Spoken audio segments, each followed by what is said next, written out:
అందువల్ల ఇవాళ కనపడ్డోనల్లా జైల్లో పెడతాను, జోగి రమేష్ జైల్లో పెడతాను. నీ అబ్బా, నీ వల్ల నా జీవితం నాశనం అయిపోయింది. వైఎస్ఆర్ కాంగ్రెస్ పార్టీ కార్యకర్తల్ని, నాయకుల్ని అందరిలో జైల్లో పెడతాను. పెట్టుకో ఏమైంది జైల్లో పెడితే? నీకేంట ఇప్పుడు ఆ పోలీసుడు వస్తాడు, నీకేం పర్వాలేదురా, వాడికి నాలుగే నచ్చింది, నేను వెళ్తా. చచ్చిపోతానండి జైల్లో పెడితే రావా బయటికి. శిక్ష పడింది 6 ఏళ్లే. ఇందులో సత్ప్రవర్తన కింద 2 ఏళ్లు తీసేస్తారు. సెకండ్ సండేస్, పబ్లిక్ హాలిడేస్, చెత్తాచెదారం వీటి కింద ఏడాది పోద్ది. ఇక మిగిలింది 3 ఏళ్లు. కళ్ళు మూసుకుని తెరిచే లోపల అయిపోతాయి. అల్లుడు మీరు నాన్న రాలేదా? జగన్మోహన్ రెడ్డి రాలేదా? మహా అయితే 3 నెలలు లోపల వేస్తారు. ఏం చేస్తారు? 3 నెలల తర్వాత మళ్ళా వస్తాం. తెలియదట్లు ఉండబట్టే నిన్ను జైలు అర్థమైంది. ఏంటి అన్ని మాకేం కొత్త కాదని కూడా ఈ సందర్భంగా నేను మనవి చేస్తున్నాను. మీరు పోలీస్ కంప్లైంట్ ఇచ్చుకోండి. మా వాడికి కోర్టులు కేసులు ఏం కొత్త కాదు. నువ్వు ఎవరి టీం డాడీ? నా టీమా వాళ్ళ టీమా? నువ్వు నువ్వు జైల్లో పెడితేనో, నువ్వు కేసులు పెడితేనో, నువ్వు సవాళ్లు చేస్తేనో, నువ్వు రెడ్ బుక్కులు చేస్తేనో ఎవడు భయపడడు. భయపడటానికి సిద్ధంగా లేము. అరే చాలా కాన్ఫిడెంట్ గా ఉన్నాడు. మీరు తీసేస్తారు బాబు. దీని ప్రతిఫలం అనుభవించడానికి నువ్వు సిద్ధంగా ఉండు. పిల్ల లోకేష్, నీవు పిల్లోడివి, నీకు తెలియదు. డైలాగులు చెప్పడం కాదు రాయ్, చెప్పిన దాని మీద నిలబడాలి, నిలబడి చూపించాలి. జీవితాంతం పవన్ కళ్యాణ్ గారిని కలిసే ఉండమనండి. కలిసి ఉంటేనే మంచిదని మేము అనుకుంటాం. నువ్వు పాజిటివ్ గా మాట్లాడి నాకు నెగిటివ్ కనపడుతాను నీలో. నీ ముఖంలో నాకు ఎందుకు నెగిటివ్ ఎనర్జీ? నువ్వు నెగిటివ్ ఎనర్జీ. మాకు ఏ విధమైన అభ్యంతరము లేదు. కలిసి ఉంటే కలదు సుఖం వాళ్ళకి కాదు మాకు. ఏంటి బాబన్న ఇంకోసారి నేను మీకు చెప్తున్నా, కలిసి ఉంటే కలదు సుఖం వాళ్ళకి కాదు మాకు. వీడు చాలు పెట్టేదాన్ని ఇంకోడో మళ్ళీ.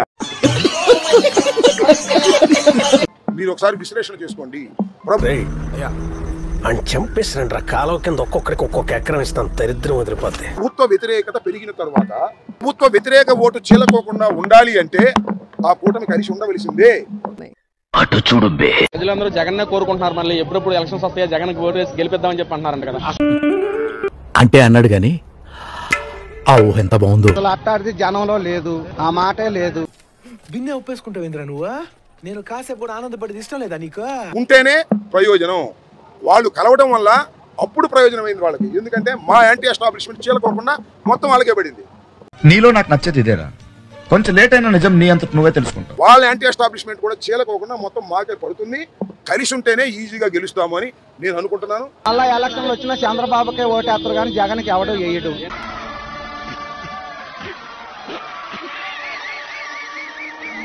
పవన్ కళ్యాణ్ గారు బహుశా అగ్రిమెంట్ రాసినట్టు 15 సంవత్సరాలకే కాదు, మొత్తం జీవితాంతం కలిసిమెలిసి ఉండండి ఆయన, మాకేం అభ్యంతరం. నన్ను అవలగానే చేయడంలా నువ్వు ఒక సాడిస్టిక్ సంతృప్తి పొందుతున్నావు, నాకు అర్థమైంది. ఓకే, అట్లనే కానిద్దాము, నో ప్రాబ్లం. నాకు కావాల్సింది కూడా నీ హ్యాపీనెస్సే. Continue please. మాకు ఏం అభ్యంతరం లేదు. ఒకవేళ లోకేష్ ముఖ్యమంత్రి అయితే లోకేష్ దగ్గర ఉప ముఖ్యమంత్రి మాకేం అభ్యంతరం లేదు. నికృష్టుడా, దరిద్రుడా, అమ్మవతోటి పుట్టినోడా, బాబోరా, నీకు చదివే లేదురా.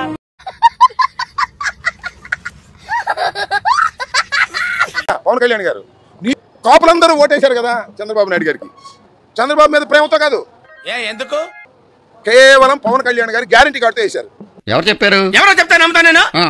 వాళ్ళే చెప్పారు. అప్పుల్ని చంపుతుంటే నోరు ఎత్తలేదే. 15 సంవత్సరాలు కలిసి ఉండి మాకేం అభ్యంతరం లేదు. నువ్వు పై కనపడావు కానీ లోన చాలా ఇసే ఉన్నదిరా నీకు. నాకు ఇప్పుడిప్పుడే తెలుస్తుంది సార్. మాజీ మంత్రి అంబటి రాంబాబు గారు ఫోన్ లైన్ అందుబాటులోకి వచ్చారు. ఒకసారి వారితో మాట్లాడదాం. మీడియాతో మాట్లాడుతూ ప్రెస్ మీట్ నిర్వహిస్తూ పెద్ద ఎత్తున ఫైర్ అవుతూ ఉన్నారు రాంబాబు గారు మీరు చేసిన వ్యాఖ్యలు. పుట్టిన కొడుకు ఎక్కడ ఫ్లోర్ లో, ఏ ఫ్లోర్ లో ఫైర్ అవుతున్నారా? ఎందుకు ఏముందని ఫైర్ అవుతారు? ఉన్నమాట అంటే ఫైర్ అయితే అవమానం, 100 సార్లు అవమానం ఫైర్. అల్లుడు నువ్వు తగ్గొద్దు, నువ్వు వెనకడుగేయద్దు, మ్యాటర్ ఏంటో తెలిపోవాలి. నాకు ఏ విధమైన అభ్యంతరం లేదు. వాళ్ళు ఫైర్ అయితే మేమేమి ఇక్కడ భయపడడానికి సిద్ధంగా లేమని కూడా ఈ సందర్భంగా నేను చెప్పదలుచుకున్నాను. ఇప్పుడు అలాగే ఉంటదా? ఏముందని ఉన్న విషయాలే నేను అన్నాను, అంటాను, మళ్ళా అంటాను. ఫైర్ అవమానండి, అర్థమైందా? ముహూర్తం ఏదైతే ఉందో అది దగ్గర పడుతుంది కదా నాన్న. ఇదే ఉంది, ముందు బోల్డ్ వింతలు జరగబోతున్నాయి. కాదు, మీరు రెడ్ బుక్ గురించి మాట్లాడారు కదా. రెడ్ బుక్ కి మా ఇంట్లో కుక్క కూడా భయపడదని.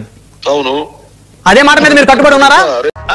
అంటే అది రాంబాబు గారు మీ పార్టీకి చెందినటువంటి ఒక ఎన్ఆర్ఐ మాలపాటి భాస్కర్ రెడ్డి మీ ప్రభుత్వం అధికారంలో ఉన్నప్పుడు పెట్టినటువంటి పోస్టింగ్ల నేపథ్యంలో పోలీసులు అరెస్ట్ చేశారు. దురదృష్టకరం, అతను ఎవరో కాదు, మా కార్యకర్త. జగన్మోహన్ రెడ్డి గారు అంటే తీవ్రమైన అభిమానం కలిగినటువంటి వ్యక్తి.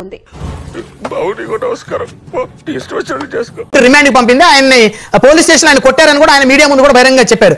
ఆ అంశాన్ని మీరు ఎలా చూస్తున్నారు రాంబాబు గారు? ఎవరిని పట్టుకొని ఏం అడుగుతున్నావు? మీరు ఎలా చూడాలి చెప్పండి? ఈ ఇంటున్నటువంటి ప్రజానీకం ఎలా చూడాలండి? మాకు తెలియదు సార్, మీరు దేశ ముదురు కాబట్టి చెప్పండి. మీరు ముదురు కదా, మీరు అందరు నాకుతుంటారు కదా. భాస్కర్ రెడ్డి తప్పు చేశాడా, రైట్ చేశాడా, that will be decided by the court. Okay okay, నువ్వు ఎట్లా చెప్తే అట్లా. రిమాండ్ ఇచ్చారు, పోలీసు కొట్టడం ఏంటండి? కాలు వాసిపోయేటట్టు ఐఎమ్ సేఫ్ న్యాయపరంగా ఎదుర్కొంటాం. పోలీస్ స్టేషన్ కొట్టడం ఏంటండి? What hell is going on here? What do you think of this? ఇప్పుడు భాస్కర్ రెడ్డి అరెస్ట్ ని రాంబాబు గారు మీరు సపోర్ట్ చేస్తున్నారా? భాస్కర్ రెడ్డి అరెస్ట్ నేను ఖండిస్తున్నాను. అదైతే నేను ఖండిస్తున్నా. ఎందుకు చేశారు ఏమిటి అనే విషయాలు కోర్టులో ఉన్నాయి. ఆ విషయం మాకు తెలుసులే. ఆయన తప్పు చేయలేదా? కోర్టు తప్పు చేశారా చేయలేదా, పోలీసులు ఎవరు, నువ్వెవరు, నేనెవరు డిసైడ్ చేయడానికి? మనకు కనబడుతున్నాయి కదా సార్ ఆయన మాట్లాడిన మాటలు, చేసిన వ్యాఖ్యలు.